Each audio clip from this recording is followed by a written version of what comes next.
Yeah, so my computer crashed. We got a penalty, but oops. I guess we'll just watch some videos. Why players are frustrated in the first place. And I was watching Shangri-La Frontier, an anime. I'm sitting back thinking to myself, I wish that MMOs were as good as they were in anime. I wish video games were as good as they were in anime. The mechanics that they show off, the power scaling, the abilities, the themes that they go into, how some of the scenarios play out, the sense of adventure. These things should be in video games. I mean, they're being inspired by video games in the first place, so why aren't they there?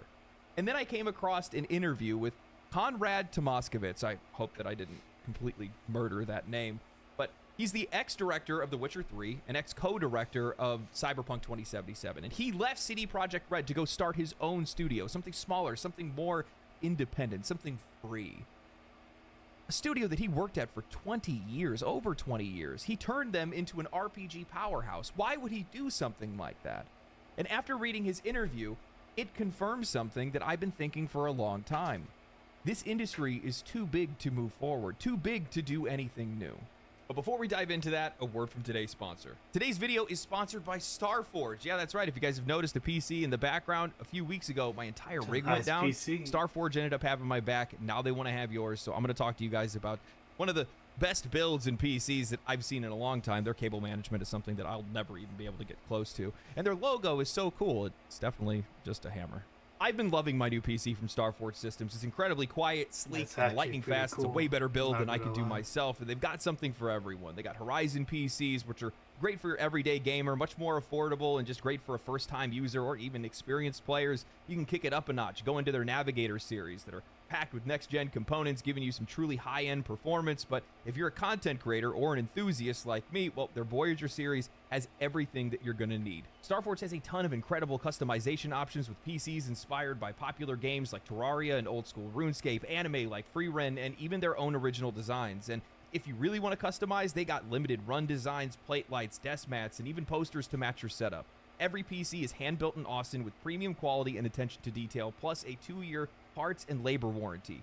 StarForge Systems, premium quality, white glove service, and all of it at an accessible price point. Follow the link in the pinned comment or the description below and check out StarForge Systems and find the PC of your dreams. If you somehow missed the news, not long ago, a studio comprised of former CD Projekt Red talent called Rebel Wolves revealed their debut title in the Blood of the Dawnwalker. Now, I'm generalizing a little bit for time's sake. However, the game seems to be a Witcher-like title where you take up arms as a half-vampire, half-human to reclaim your family who's been taken by vampires, and they have essentially enslaved the human population while exacting a blood tax. A really cool premise for a game, but it begs the question as to why a 20-year executive-level employee at CD Projekt Red would leave one of the most prestigious studios in the entire industry to essentially go and start over from scratch. I mean, there is a lot of risk involved, a risk few would take. You're putting your career, livelihood, and reputation on the line, and there has to be a pretty damn good reason for that. Well, come to find out, risk is the exact reason why they left. In an interview written by Robert Jones of PC Gamer titled The Witcher 3's director explains why he had to leave CD Projekt Red to make his dream vampire RPG, we had crazy ideas. Robert writes, for PC Gamer magazine's upcoming The Blood... This can probably work if it's done right. It sounds interesting, but I don't know. We'll see. If it ever comes out, you never know these days. To the Dawnwalker issue, I flew out to Warsaw to visit Rebel Wolves and speak to a number of its key devs, including founder Konrad Tomaskovitz, best known for being the director of The Witcher 3, one of gaming's greatest fantasy RPG experiences. Tomaskovitz also worked as co-director on Cyberpunk 2077 before leaving CDPR. The obvious question is why an established and proven director would feel the need to move on from somewhere they had helped to such success. I set up Rebel Wolves because I felt I wanted to make something that was unique with my friends, says Tomaskovitz. Of course, we have a huge love for RPG games and what has been done before in the past, but I feel those things, those rules of RPG games can be expanded and evolved. We have crazy ideas. We knew that, if we wanted to make them, we would need to open our own studio, because it would be too hard to convince a big company, with non-IP to change and do something new and do something crazy.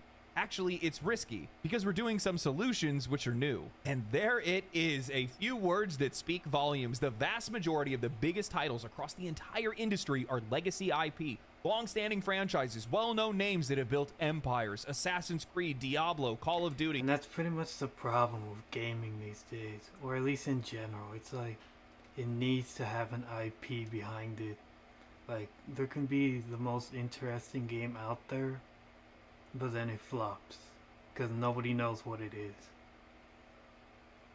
There's probably some examples that isn't like that, but The Witcher, God of War, Halo, and the list goes on. Most of the biggest publishers have their crown jewel and oftentimes avoid investing in new IPs or even iterating on their existing ones in meaningful ways. Minor tweaks and adjustments, recycled mechanics that other studios found success in using, crossover with relevant genres, safe and measured approaches. And that's where the problem lies. These massive publishers, the ones that hold some of the most beloved franchises in gaming, are no longer in a position where they can take any real risks. It's not that they don't want to innovate, it's that they can't afford to innovate. The sheer scale of these companies, the weight of their headcounts, and the financial commitments that they are tied to with every single release mean that every game that they produce has to be a guaranteed success, or at least in their eyes it is. They're too afraid to break the wheel. When a single game can now cost hundreds of millions of dollars to develop, and when the livelihood of thousands of employees are tied to that game's success, innovation starts looking less like an opportunity and more like a liability. This is why so many publishers latch on to legacy IPs with a death grip. Assassin's Creed, Call of Duty, The Elder Scrolls, Diablo, these franchises have been around for decades.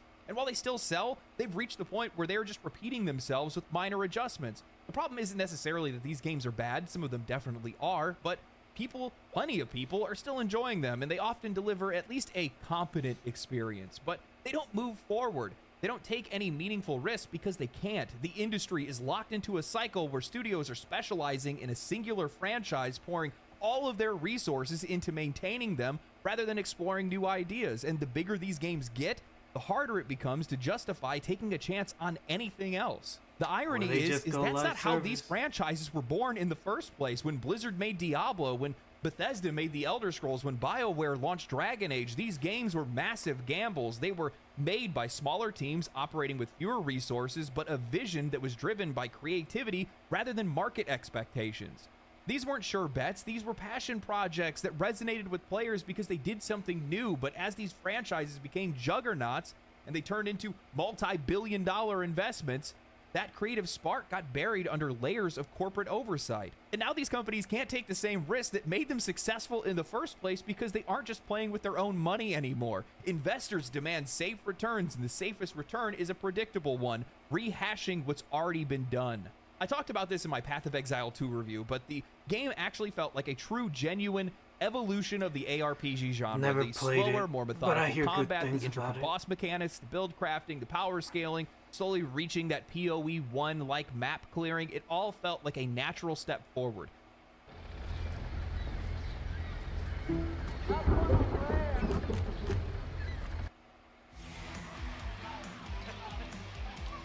now this game, I hear good things about it.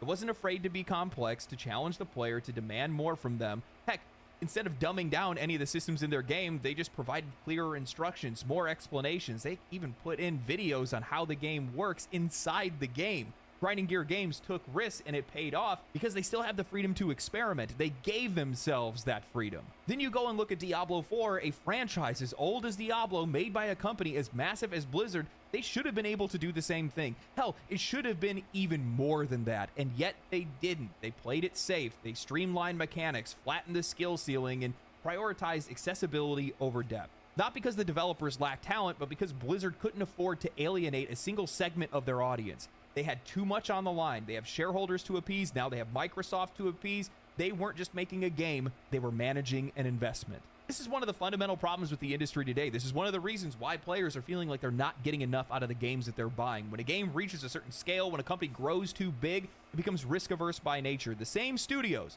that built their success on innovation and creativity are now paralyzed by their own size. The bigger they get, the less freedom they have to create anything new. They have to keep their games marketable, predictable, and most of all, safe. And the customer is left with a competent yet uninspired product, a game that functions and entertains. Assassin's Creed, Just look at what's going on over there. That thing's a mess because they don't know what they're doing. Pretty much on the buck. Assassin's Creed, oof. Pains some of the time, but otherwise doesn't fulfill that vision of what could have been. And the longer that these franchises go on, well, the more that hunger grows within the player base, the more that nagging feeling that we aren't getting what we deserve, that these games aren't getting what they deserve. Because we had a vision for what these games would be. We played them when we grew up, or whatever it might have been, whenever it might have been. And we had a vision for what it would look like in the future. And we thought that they would push boundaries and they would innovate and they would change things, but that just didn't happen because these games, these companies are trapped essentially by their own success. I think that's one of the reasons why we see so much unrest in today's gaming audience. It's because the players don't feel like they're getting what they deserve. I'm not gonna lie, every game feels the same these days.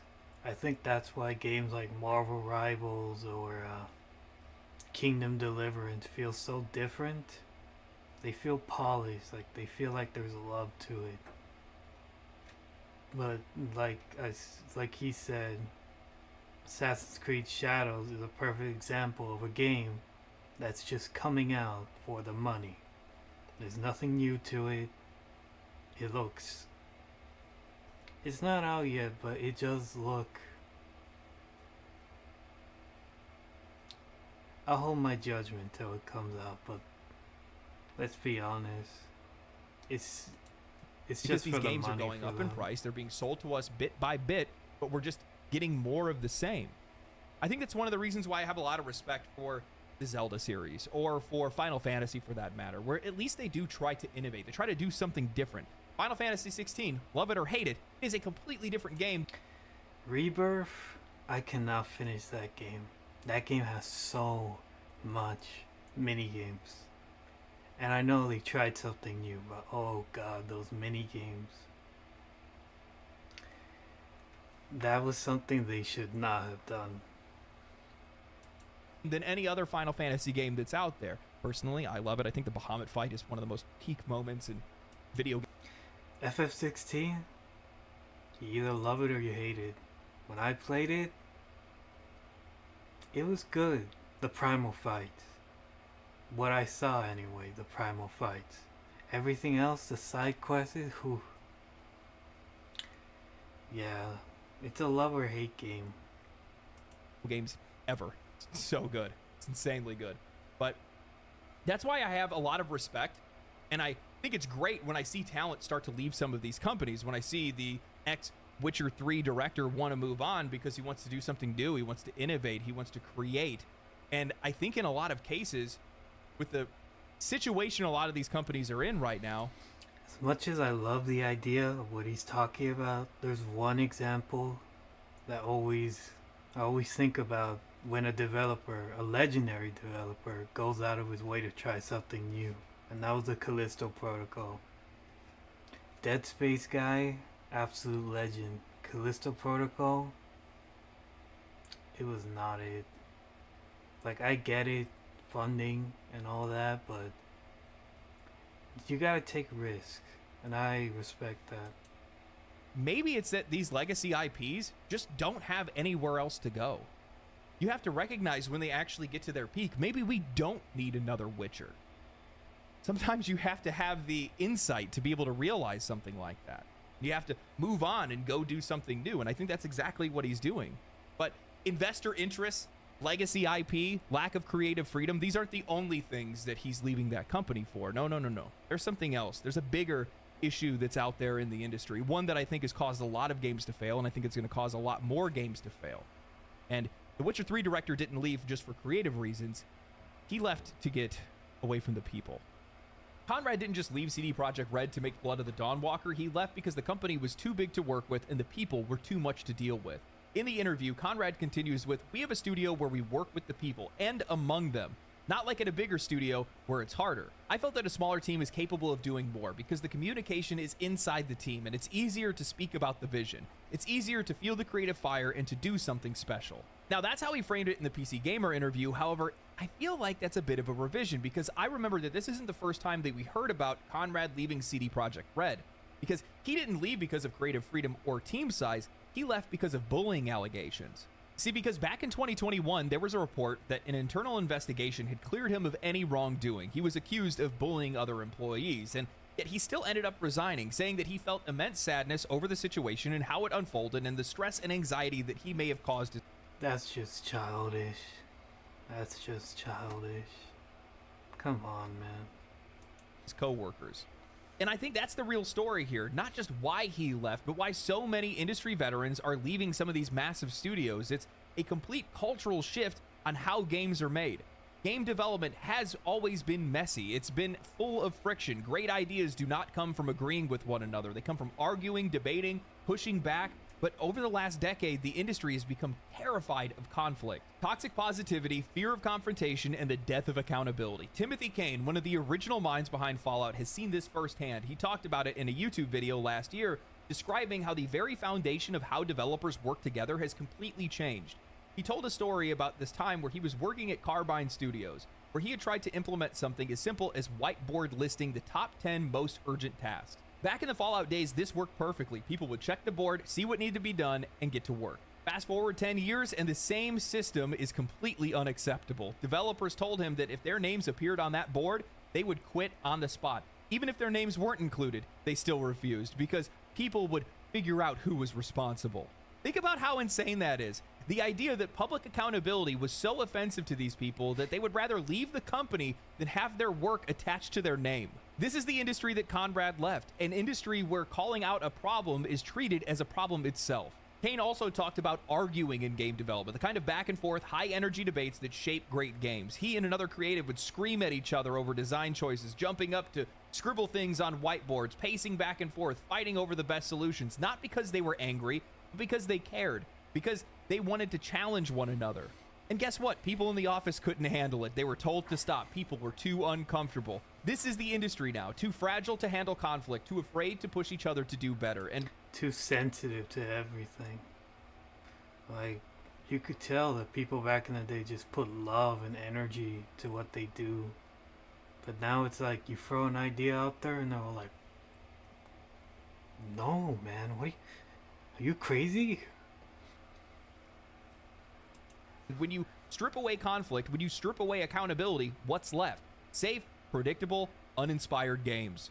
There's a reason why so many of today's biggest releases feel hollow, like they were designed by a committee rather than creatives, because they were. Ideas aren't being fought for anymore. People aren't being challenged. The people that are making games don't have to prove their ideas in an environment where others can push back and make them better. And instead, once they're exposed to Oxygen, once they're exposed to the consumer, we are the ones that are pushing back on those games and those ideas, and that's why those games are failing. But I don't want to pretend like this is just a cultural thing. It's a two-headed dragon. One head is fragility, and the other is the sheer size of these companies and how difficult it is for these developers to get anything done, for decisions to be made, or to keep the creative vision alive. I think that both are true for Conrad and Rebel Wolves. It's part culture, and the other is that, well, yeah, a smaller team can get more done. And that's the thing. That's the reason why I don't see industry layoffs or developers striking out on their own as a bad thing. It's good for them. It's good for us. And it's ultimately good for some of these larger companies. The gaming industry needs to downsize. These companies are too big, too bloated, too slow to adapt. They are overmanaged and under-inspired, running on outdated models that worked in the past but are now crumbling under their own weight. Game developers are going to hate to hear me say this, but let's be real for a second. What does a company like Ubisoft need 20,000 employees for? What does CD Projekt Red use 1,000+ developers for? Why does EA need 5,000 employees? These companies are industrialized. They aren't making games, they're manufacturing them. Every role is so hyper-specialized, so compartmentalized that the creative vision gets lost in the noise. There are just too many employees. Art teams are making assets for mechanics that aren't even finished. Same with movies too. You see their budgets. Here's 300 million, and the movie sucked ass. And then you have movies like Godzilla, which was like, I forgot, like 6 million, 60 million. That movie was pretty good. Let's just throw money and see if it works. There's no soul into it anymore. Writers are drafting dialogue for quests that still need to get reworked. Animators are creating cutscenes for characters whose designs are still in flux. And all of this is going through layers upon layers of approval, bouncing between managers, producers, directors, executives, and shareholders, until whatever passion was there in the beginning is completely gone. This is why so many AAA games feel so empty, because they're not made, they're assembled, they are pieced together in a factory, polished just enough to be marketable, and then shoved out the door. And it's only going to get worse as these companies throw more bodies at their problems. Meanwhile, the most exciting, most creative, most successful games in the industry right now, well, they're made from smaller companies. FromSoft, less than 300 people delivering masterpieces like Elden Ring and Armored Core 6. Game Science, less than 200 people worked on Black Myth Wukong. Larian Studios, less than 500 people creating one of the greatest RPGs ever made in Baldur's Gate 3. Hello Games, less than 100 people building and maintaining an entire universe in No Man's Sky and also still working on Light No Fire. How does that even happen? I mean, Minecraft was only created by a handful of developers and it became one of the best. It's so weird, like, here's 300 people. We don't know what we're doing. Here's 10 people. Here's Minecraft. Here's Witcher. Here's, what he said. Black Myth Wukong. Here's 500 people. Here's this game that sucked. Here's that game that sucked. Here's a Suicide Squad that sucked. I don't get it. Selling games of all time. Terraria was made by 11 people and it sold 44 million copies. Countless indie games made by teams of under 10 people breaking through, selling millions because they are made with passion and vision, not corporate mandates. And none of this is a coincidence. Smaller teams are more agile, they're more creative, they're more in sync with one another. It's so much easier to be able to communicate. They don't have to deal with bureaucracy, corporate oversight, or marketing-driven decision-making. They can just make games how they were meant to be made, with heart, with identity, with purpose. So when I see these massive companies laying off thousands of people, when I see these bloated studios struggling to survive, when I see experienced leadership leave, I don't see that as the industry collapsing. I see that as the industry correcting itself. Stop asking research questions to ChatGPT. Its answers are not reliable, and they are These companies grew too big, too fast, too inefficient. They lost touch with what made them great in the first place. They need to downsize. They need to split apart. They need to stop pumping out soulless, committee-driven products and let developers make real games again. Because when you strip away all of the corporate nonsense, when you break down these teams into the people that actually care about making games, that's when you get something authentic. You know, when I made my video where I was talking about how they wanted to raise the price of games to $100, one of the excuses they gave was how expensive it was to make games today, and also stupid. how developer. I don't care how good the game is, you're charging $100 for it. It better put me in the game for $100. I don't care how good it is. Grand Theft Auto 6, I better be the Grand Theft Auto 6 for that price. Wages have increased over the years, and the funny thing is, you know, sitting back and thinking about it, the reason why they're spending so much money on these games is likely because of inefficiency. I worked in construction. I'm going to tell you I'll tell you right now, the vast majority of money that is wasted on a project of any size or any scope oftentimes is bad communication and wasted time. And I guarantee that's what these companies are suffering from, because you have people that are working on the wrong thing at the wrong time or spending money on the wrong thing. If you're a smaller company, that doesn't happen as much. And that's probably one of their biggest weaknesses they have. And beyond that, you know, they want to talk about how they want to increase wages for developers, because if we raise the price, we'll be able to pay the developers more, even though obviously we know that their CEOs are taking way more than that to begin with.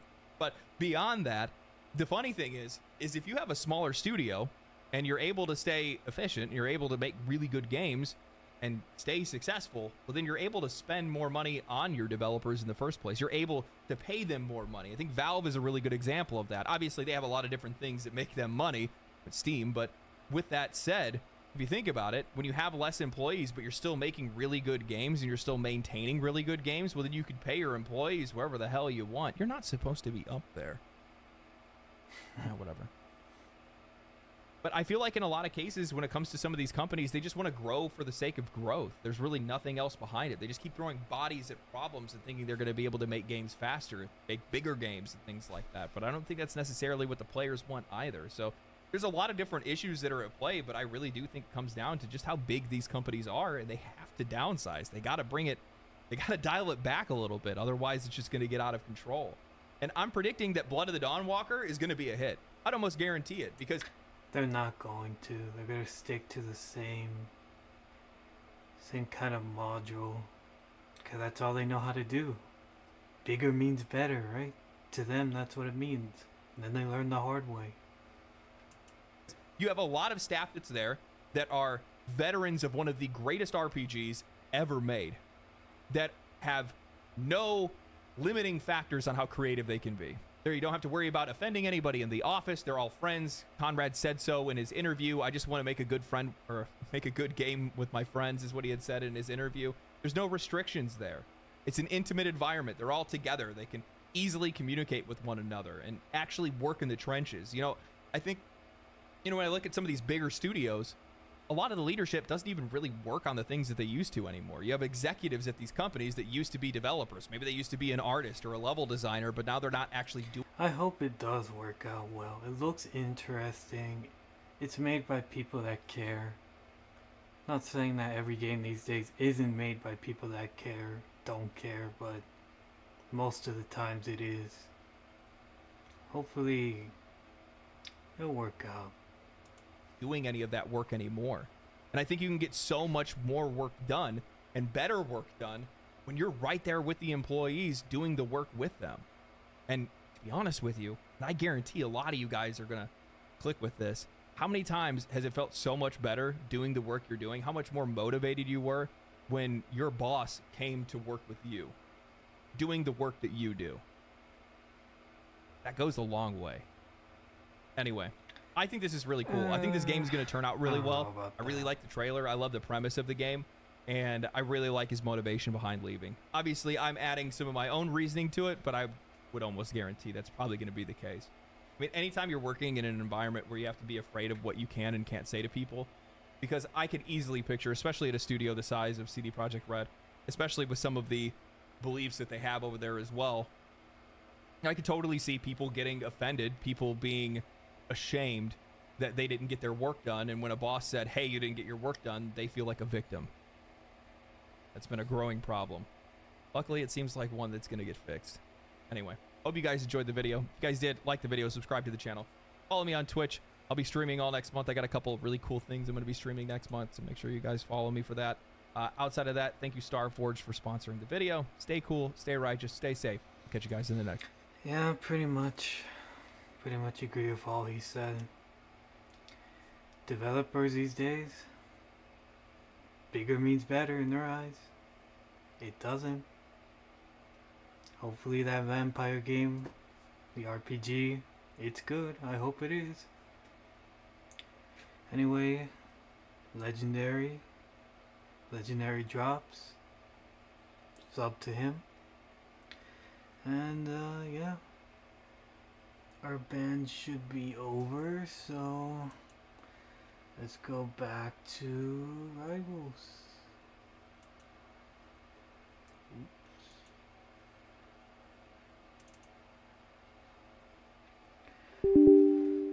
Yep, I'll probably do one more game. That last crash kind of killed the momentum.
Let's see the damage.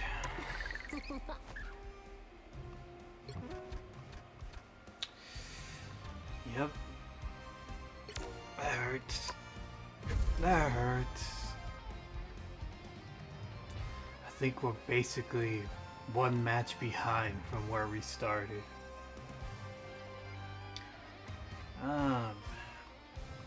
That's annoying. Oops.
The right heroes could make all the difference. Eat nuts and kick butts.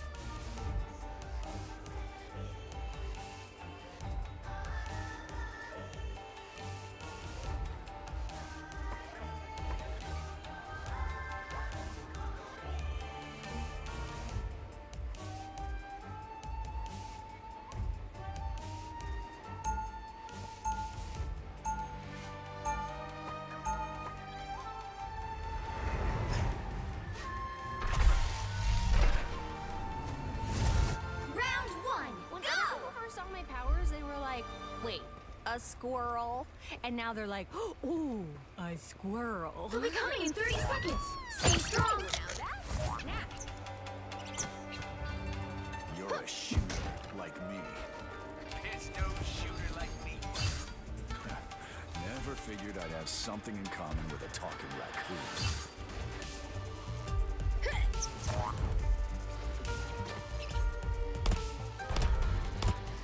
The battle starts in 5, 4, 3, 2, 1. It seems we have company. When Doom sees me, he's gonna be shaking in his fist plate. We need to stop that vehicle in its tracks. Catch it feeling.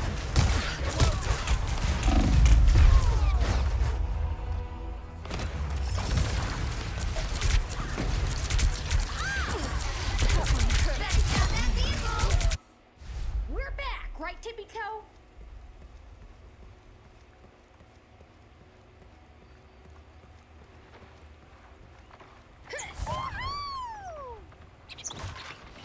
They've made it halfway! Stop them! Don't mind me. A nice I'm deep just freeze. dying. Oh, look who I I'll found! take good care of your guns.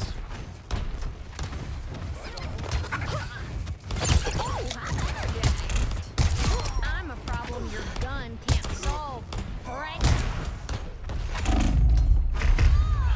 Really? Let him use the hand signal. Punch out! Double KO! There's still a chance to stop them! Yeah, it's not. They hit a checkpoint. Now might be a good time to stop them.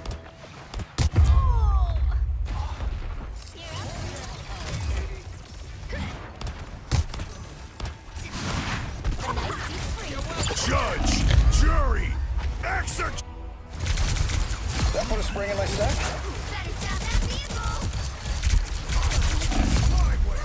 KO! Bounding back Cloak and into dagger. action. Science and magic combined.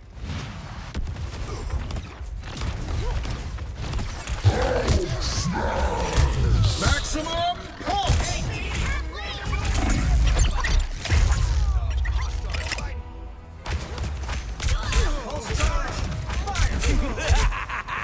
This is real firepower. My good deed for the Don't blink.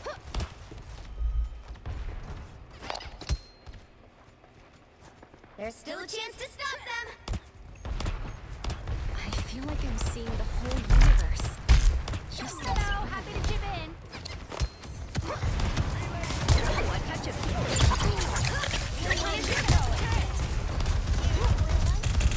I do this my way!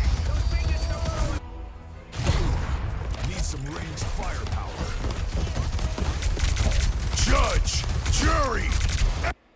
Here I come again!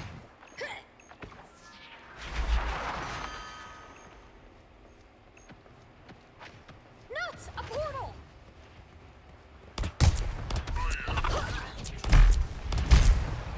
Here they come now. Please, my heart! They hit a checkpoint! Now might be a good time to stop them. It's a squirrel, not me!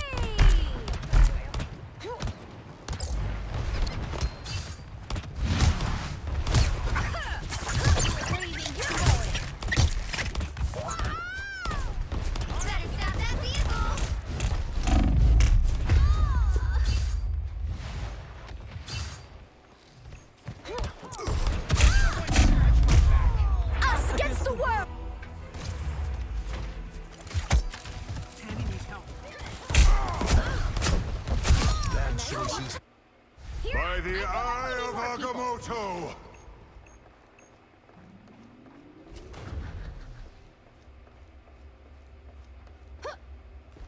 Candy and Tyrone here to help.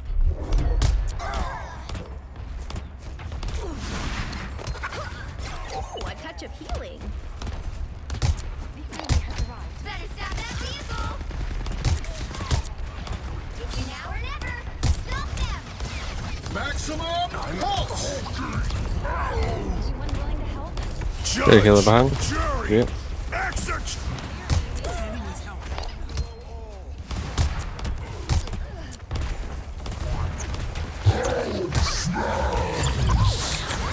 Their numbers are...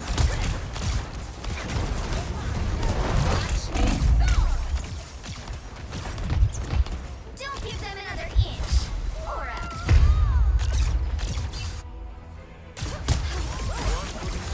That's better. Squirrel girl. We're back, right, Tippy Toe?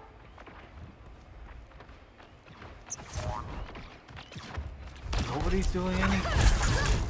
Nobody wants to do it.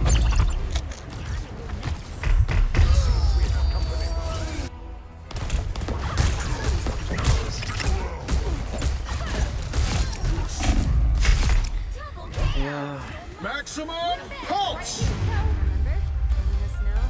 The current score is 0-2-3. Time to switch things up, including which side you're on. Eat nuts and kick butts. You'll need a top-notch team to win this one. I never wanted to be Iron Man, but it worked out for everybody.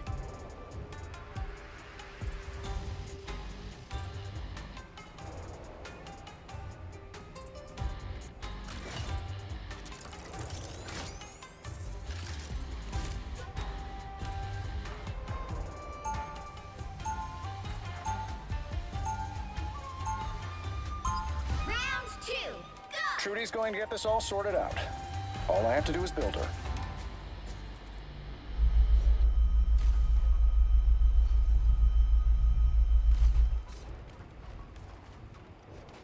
Seconds before you attack. Get ready. Yet another new suit of armor, eh, Stark? Well, you know me, always eager to improve. New wars call for new weapons, after all. Mjolnir has remained the same since the very day it was forged. Yeah, well, give me a suit of enchanted Uru armor, and I promise I won't change a Battle thing. starts in 5, 4, 3, 2, 1. Some sort of turret. We both run away. Perhaps something with a bit less metal in it next time, Castle. Help get that vehicle to its destination. Powering up! Sometimes. Or a dagger. That put a spring in my step.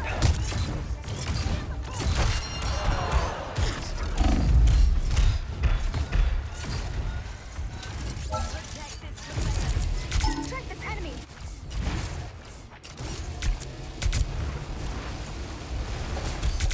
My armor's got a lock on a bogey.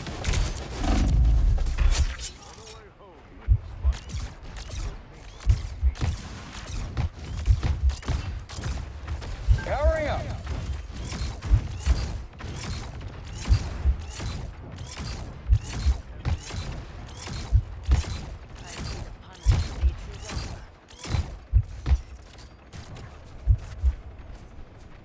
An opportunity for combat.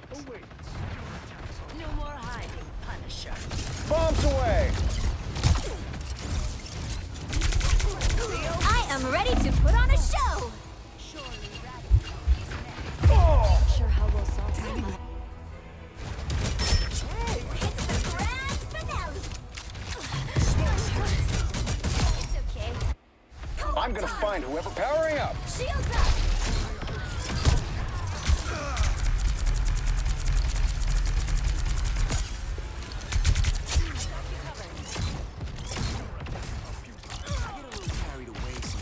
Judge, jury, executioner!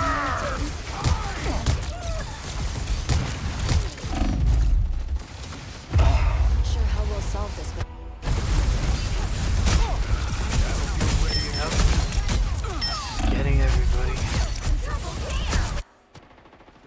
find whoever put me out last time. Is that all you got? Powering up.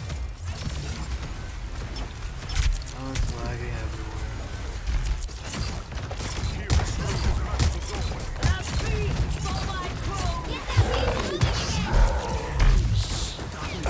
I'm going to help.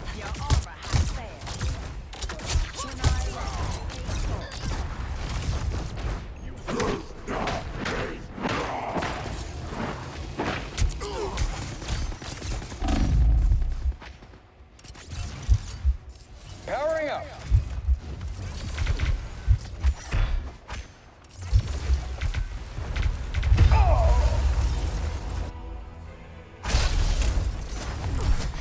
Just get me out of here.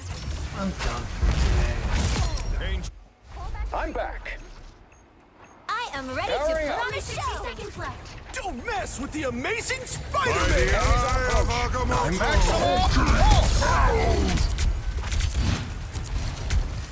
I don't think I like the odds. Oh.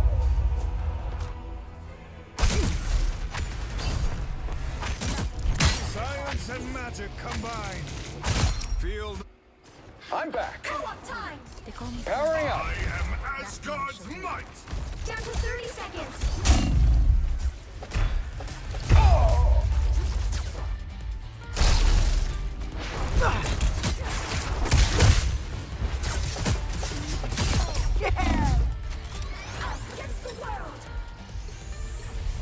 If you see my brother, tell him I Final miss 10 him. seconds.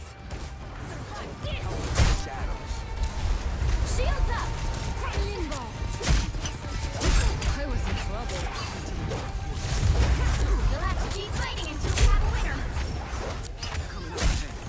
Got you. Watch me go. Go have fun. Your day ends, Steven. You're halfway there. Keep going. If only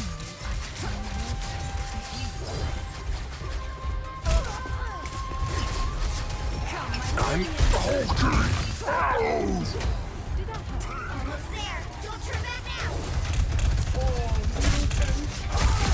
just in time. Thanks. You're amazing. Got you. Go have fun. Please tell Your demons was the wind. The vehicle reached a checkpoint. Keep up the momentum.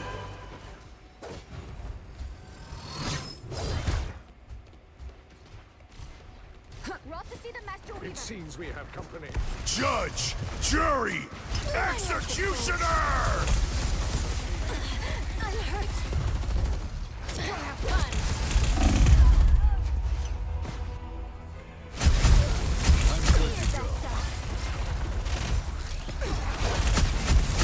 Blaze of Have Soul Sword. We'll travel. Survive this. Come, my minion. I am ready to put on a show. Is that all you got? Come, my minion. I got you. Us against the world! That child. Go have Please, my heart. Darkness, help! Bad choices. Limbo doesn't let go that easy. Get that vehicle moving again.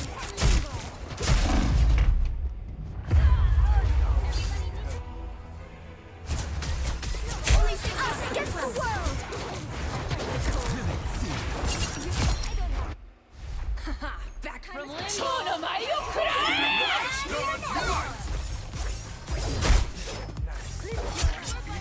Survive this.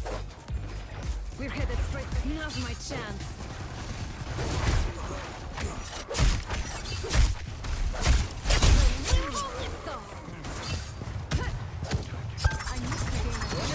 Down to 30 seconds.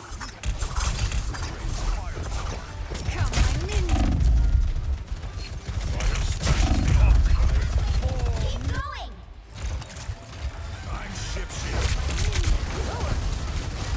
getting healed? Crazy. Have Soul Sword. We'll Final 10 seconds!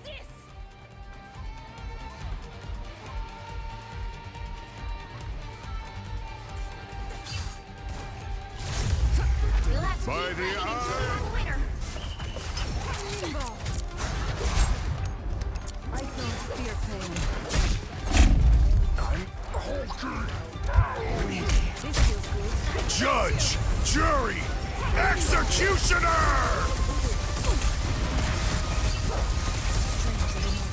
Us against the world! Got you!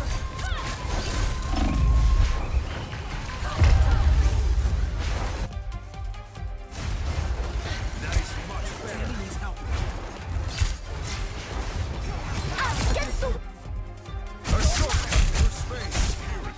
Magic is back. survive this!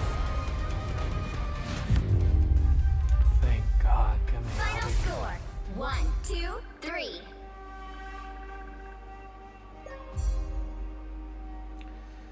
20 deaths. Well, you can't expect to win them all.